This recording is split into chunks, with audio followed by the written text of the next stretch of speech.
जय हिंद दोस्तों, स्वागत है आप सभी का MK क्लासेस में। तो दोस्तों आज हम लोग ट्रिगोनोमेट्री का तीसरा क्लास पढ़ने वाले हैं। यानी कि इससे पहले हम लोग दो वीडियो में पढ़ चुके हैं। ये तीसरा वीडियो होगा कि त्रिकोणमिति का आज हम लोग जानेंगे। तो चलिए देखते हैं कि ट्रिगोनोमेट्री में क्या सीखना है। तो ट्रिगोनोमेट्री यह ट्रिगोनोमेट्री को हिंदी में कहते हैं त्रिकोणमिति। हम लोग इससे पहले पढ़ चुके थे कि त्रिकोणमिति किसे कहते हैं। तो त्रिकोणमिति त्रि मतलब होता है तीन, कोण मतलब कोण और मिति मतलब माप, जिसमें तीन कोणों का माप। और त्रिकोणमिति में हम लोग पढ़ते हैं तीन कोण और भुजाओं से संबंधित जो है उसी के बारे में पढ़ते हैं। तो त्रिकोणमिति में हम लोग त्रिभुज से संबंधित पढ़ते हैं। त्रिभुज में कौन सा त्रिभुज? तो त्रिभुज होता है समकोण त्रिभुज होता है। मान लेते हैं एक क्या है, समकोण त्रिभुज है। वैसे भी हम लोग ये वाला पहले पढ़ चुके हैं। मान लेते हैं एक समकोण त्रिभुज में इसका नाम है A, B और C। यहाँ दिया हुआ है थीटा, ठीक है। एक कोण है 90 डिग्री। जिस त्रिभुज का एक कोण 90 डिग्री होता है उसको कहते हैं समकोण त्रिभुज। इस समकोण त्रिभुज के जो सामने वाला भुजा है यानी सम्मुख भुजा को कहते हैं कर्ण। ये हमेशा फिक्स होता है, हमेशा 90 डिग्री सामने वाला को ही कर्ण कहते हैं। और इसको हम लोग H से डिनोट करते हैं यानी सूचित करते हैं, ठीक है। अब यहाँ कोण दिया हुआ है थीटा। तो थीटा के सामने वाला भुजा कौन है? थीटा के सामने वाला भुजा हम लोग अगर देखें तो इधर ये है थीटा के सामने वाला भुजा। थीटा के सामने वाला भुजा को हम लोग कहते हैं लंब। क्या कहते हैं? लंब। और इसको हम लोग डिनोट करते हैं P से। और थीटा जो दिया रहता है, जो कोण दिया हो उसका संलग्न भुजा यानी उससे जो लगा हुआ भुजा है A वाला BC, ये होता है आधार। इसको आसन्न भुजा भी कहते हैं और इसको हम लोग B से डिनोट करते हैं, ठीक है। ये हो गया आधार। अब इसमें हम लोग पढ़ेंगे यहाँ कर्ण क्या है, कर्ण किसे कहते हैं? तो कर्ण को हम लोग H से डिनोट करते हैं। तो 90 डिग्री के सामने वाले भुजा, 90 डिग्री के सामने वाली भुजा को क्या कहते हैं? भुजा को कर्ण कहते हैं। कर्ण कहते हैं, इसे H से डिनोट करते हैं। दूसरा है लंब। दूसरा क्या है? लंब है। लंब को हम लोग P से यानी कि परपेंडिकुलर P से डिनोट करते हैं। और लंब किसे कहते हैं? तो दिए गए कोण कोई ना कोई कोण दिया रहेगा, थीटा का मान दिया रहेगा। दिए गए कोण थीटा के सम्मुख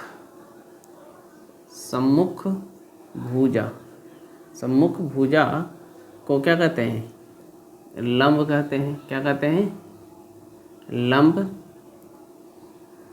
कहते हैं। तीसरा है आधार। आधार क्या है? आधार को हम लोग B से यानी कि बेस, इसी को आसन्न भुजा भी कहते हैं। आधार किसे कहते हैं? तो दिए गए कोण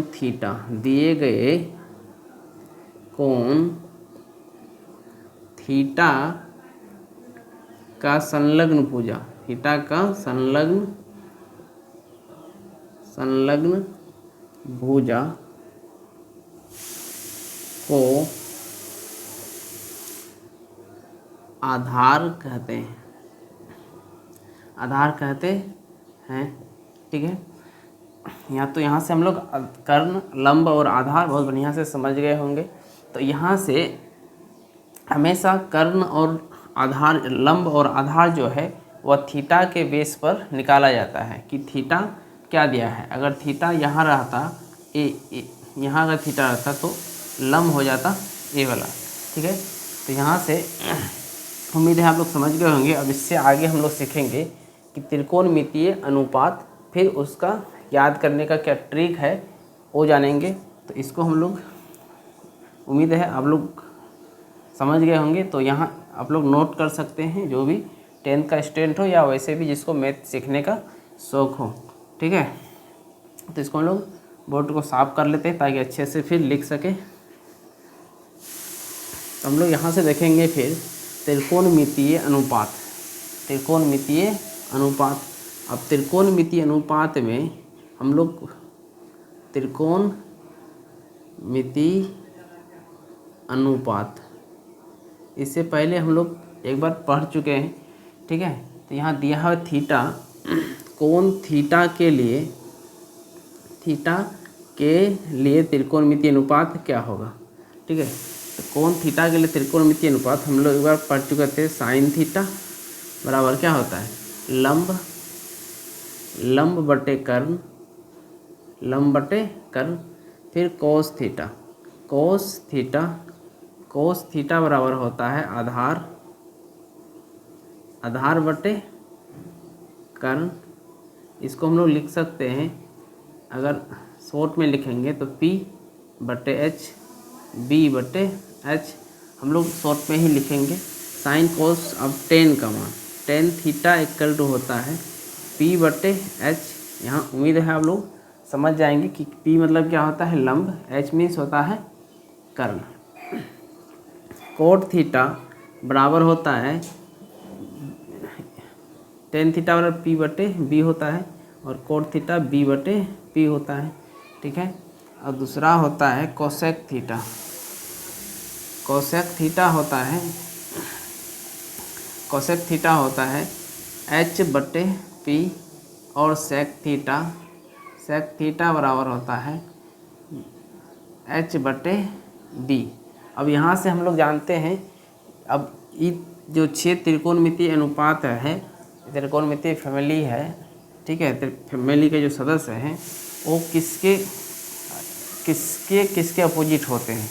तो यहाँ से हम लोग जानेंगे, जो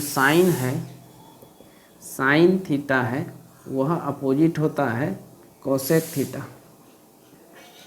कोस थीटा के अपोजिट होता है, और टेन थीटा कोट थीटा के अपोजिट होता है, तो हम लोग देख सकते हैं कि साइन थीटा क्या है, लंब बटे कर्ण यानी कि आधार, P बटे H। तो हम लोग कोसेक थीटा का क्या है, H बटे P, पलट गया, ठीक है।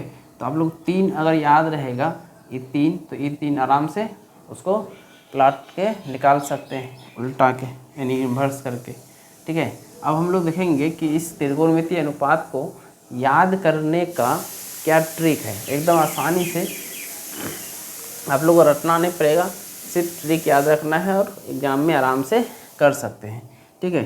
तो यहाँ तक अगर आप लोग समझ गए होंगे तो मिटा देते हैं, साफ कर लेते हैं बोर्ड को, फिर आगे हम लोग बढ़ते हैं, ठीक है।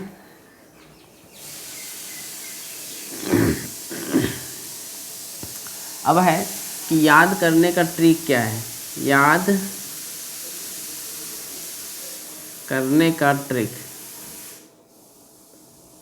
हम लोग यहाँ से एक वर्ड याद रखना है, LA, थोड़ा दूर दूर लगते हैं, LAL, लाल, और यहाँ लिखेंगे KA,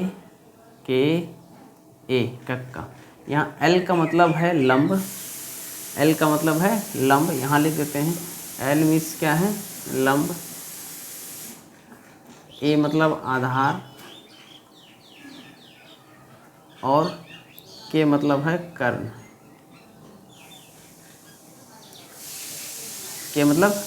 तो यहाँ से हम लोग अगर ऊपर से लेना है, तो यहाँ से लिखते हैं कि यहाँ लिखते हैं sine theta, cos theta, tan theta. यहाँ है cosec theta, sec theta, cot theta, ठीक है। इसको बना देते हैं बॉक्स, यहाँ बना देते हैं बॉक्स। अगर हम लोग को लिखना है, अब देखिए चुटकी में हम लोग क्या करेंगे, पूरा का पूरा फॉर्मूला लिख देंगे। कैसे, यहाँ दे देते हैं बटा। देखिए साइन थीटा अगर बोलेंगे तो क्या होगा, लंब बटे कर्ण, साइन थीटा लंब बटे कर्ण, कोस थीटा तो आधार बटे कर्ण, टेन थीटा लंब बटे आधार, ठीक है। अब अगर कोसेक थीटा लिखना है तो कर्ण बटे लंब, सेक थीटा, कर्ण बटे आधार कोट थीटा, आधार बटे लंब। ठीक है, तो इतना से हम लोग याद रख सकते हैं कि क्या किसका फॉर्मूला होगा। तो बस 2 वर्ड लिखना है कि लाल बटे कक्का, कक्का, लाल बटे कक्का, लाल बटा कक्का, लाल बटा कक्का, याद रखना है। तो यहाँ से लंब बटे कर्ण, आधार बटे कर्ण, लंब बटे आधार क्या होगा, तो ऊपर में होता है साइन, कॉस और टेन। वैसे भी 3 याद रहेगा, 3 का अपोजिट कर देना है, ये 3 का निकल जाएगा। नीचे में होता है कोसेक, सेक और कोट। ठीक है, तो लाल बटे कक्का से आप लोग याद रख सकते हैं, यहाँ फ्रेश करके लिखा हुआ है। ठीक है, तो इससे आगे हम लोग देखते हैं कि इससे आगे क्या है। तो इससे आगे हम लोग अब इसको, उम्मीद है समझ में आ गया होगा, तो हम लोग बोर्ड साफ कर लेते हैं और इससे आगे बढ़ते हैं। तो ट्रिक से आप लोग फॉर्मूला याद रख सकते हैं, और या नहीं तो ये ट्रिक नहीं तो एक और ट्रिक है, PBP, उसके बाद H बोल। अब देखो यहाँ से याद है कि पंडित भोला प्रसाद हरे हरे बोल। यहाँ क्या है, पंडित भोला प्रसाद हर बोल। तो इस ट्रिक से भी आप लोग याद रख सकते हैं। तो साइन थीटा क्या होगा, तो P बटे H यानी कि लंब बटे कर्ण, कोस थीटा आधार बटे कर्ण, टेन थीटा लंब बटे आधार। ठीक है, इधर से अगर लेना है कोसेक थीटा, तो इधर से साइन कोस टेन, यहाँ है कोसेक सेक कोट। इस ट्रिक भी आप लोग याद रख सकते हैं। ठीक है, उम्मीद है समझ में आ गया होगा। अब हम लोग देखेंगे कि इसके बाद अब लंब कर्ण आधार, तो हम लोग पाइथागोरस परिमेय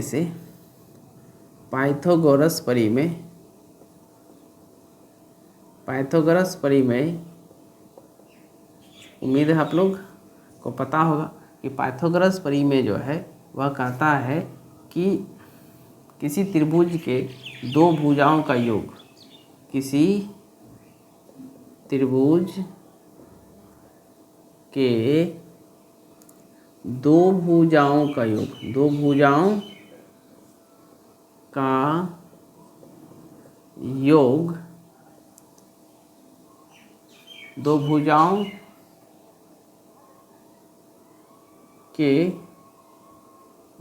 के वर्ग, किसी त्रिभुज के 2 भुजाओं के वर्गों का योग, 2 भुजाओं के वर्गों का योग, वर्गों का योग तीसरी भुजा के वर्ग के बराबर होता है, वर्ग के बराबर होता है।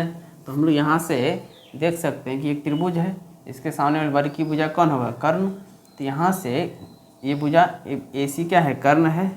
तो ये जो कर्ण है, कर्ण का स्क्वायर बराबर होगा लंब का स्क्वायर, लंब का स्क्वायर जोड़ आधार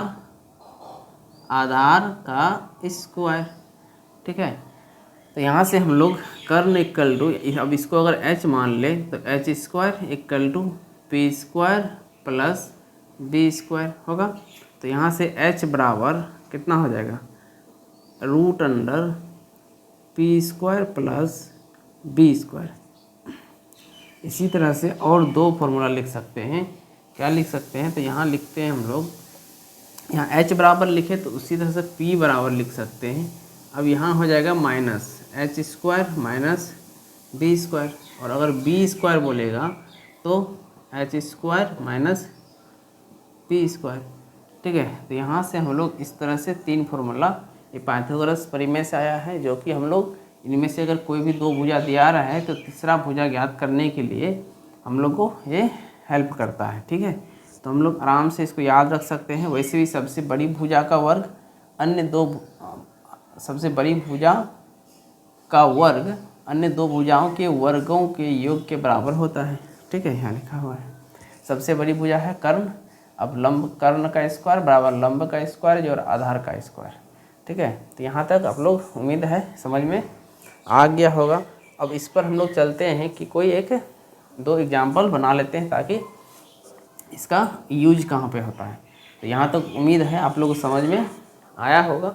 अगर समझ में आ रहा हो तो चैनल को सब्सक्राइब, शेयर और लाइक कर दीजिएगा।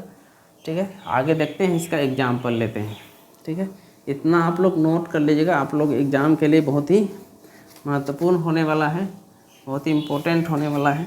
ठीक है, अब देखते हैं कि 6 जो पढ़े कि हम लोग को sine theta, cos theta, tan theta, cot theta, sec theta और कोसेक थीटा, इनमें से किसी भी एक का मान, ये 6 जो सदस्य है इसी पर पूरा त्रिकोणमिति का क्या है, खेल है। अब इनमें से मान लेते हैं साइन थीटा इक्वल टू दिया हुआ है बोल देगा कि साइन थीटा अगर 3/5 है, ठीक है, 3/5 है तो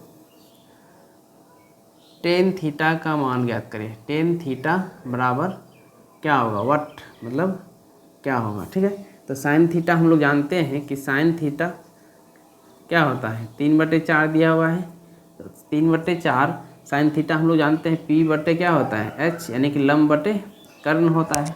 तो अब लंब बटे कर्ण है यानी कि लंब का मान कितना दिया हुआ है 3, कर्ण का मान 5, तो हम लोग को बी निकालना होगा, बी क्या होगा निकालना है। तो हम लोग यहाँ से अभी बी का फॉर्मूला पढ़े हैं, बी का फॉर्मूला क्या पढ़े हैं कि रूट अंडर कर्ण स्क्वायर माइनस लंब स्क्वायर, तो बी स्क्वायर इक्वल टू, अगर एच की जगह 5 रखें और 5 का स्क्वायर कितना होगा 25, पी की जगह 3 का स्क्वायर कितना 9, तो बी इक्वल टू क्या हो जाएगा रूट अंडर 25 माइनस 9 16 आ गया 4, बी का मान 16। तो अब आराम से हम लोग टेन थीटा का मान यहाँ से, टेन थीटा बराबर क्या होता है पी बटे बी, पी बटे बी होता है यानी लंब बटे आधार। तो टेन थीटा का मान यहाँ से आ गया हम लोग के पास, पी का मान कितना निकला है 4। ठीक है, 4 लिख दिए और पी का मान 3 था, पी का मान 3 और बी का मान कितना निकला है 4। तो इस तरह से 3/4 आंसर हो गया। अब अन्य त्रिकोणमिति अगर बोलेगा इतना 10 का निकाल लिए, अब बोलेगा कि कोट का निकालो, तो इसी को पलट देंगे 4/3 हो जाएगा। बोलेगा कोस का, तो कोस का क्या हो जाएगा, तो कोस थीटा का 4/4 हम लोग यहाँ से कोस का निकाल सकते हैं। कोस थीटा बराबर क्या होगा, तो कोस थीटा हम लोग जानते हैं क्या होता है, कोस थीटा होता है बी बटे एच। अब बी कितना है 4, एच कितना है 5। ठीक है, आराम से निकाल लिए मान। ठीक है, तो इस तरह से हम लोग और भी सवाल बना सकते हैं। अब इसके बाद हम लोग एक्सरसाइज NCERT एक्सरसाइज 8.1 का सवाल लेके आएंगे नेक्स्ट वीडियो में। तब तक के लिए बने रहिएगा और चैनल को लाइक, शेयर और सब्सक्राइब ज़रूर कर दीजिएगा ताकि इस तरह से वीडियो बनाने के लिए हमको और भी मोटिवेशन मिले। Thank you.